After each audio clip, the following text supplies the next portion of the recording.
Сіз білесіз бе? Ғалымдар оразаның адам ағзасына тигізетін оң әсерлерін дәлелдеді. Ораза тек рухани тазалық емес, сонымен қатар денсаулыққа зор пайда әкелетін табиғи детокс жүйесі. Бұл видеода біз оразаның әр кезеңінде денеңізде қандай өзгерістер болатынын ғылыми тұрғыдан қарастырамыз. Соңына дейін көріңіз. Соңында сіз үшін ерекше пайдалы кеңес бар. Бірінші, үшінші күн ағза бейімделе бастайды. Қандағы қант деңгейі тұрақтанады. Алғашқы бірнеше сағаттан кейін қандағы қант деңгейі төмендей бастайды. Бауыр гликоген қорын энергия ретінде пайдаланып, алғашқы энергия көзін қамтамасыз етеді. Инсулин деңгейі төмендейді. Бұл дененің май қорының ыдырай бастауына әкеледі. Сол себепті ораза арықтауға көмектеседі. Ас қорыту жүйесі демалады. Әдетте біздің асқазанымыз күні бойы тамақты қорыту үшін жұмыс істейді. Ал ораза кезінде асқазан мен ішектер тынығып, өзін-өзі қалпына келтіреді. Төртінші, жетінші күн тазарту процесі басталады. Майлар энергияға айнала бастайды.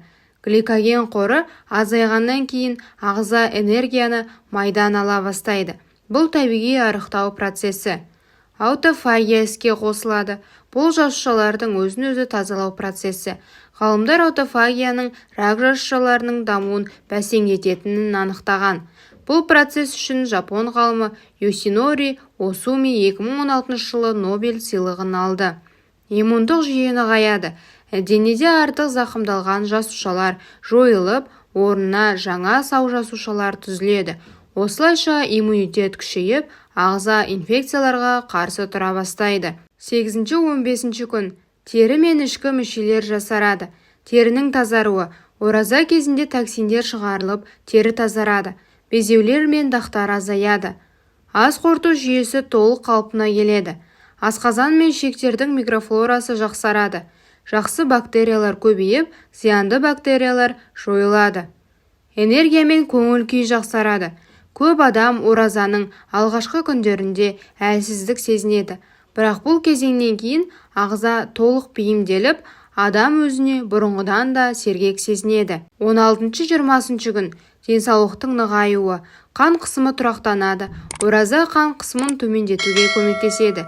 Гипертониядан зардап шегетіндер үшін бұл керемет табиғи ем. Жүйке жүйесі тынышталады.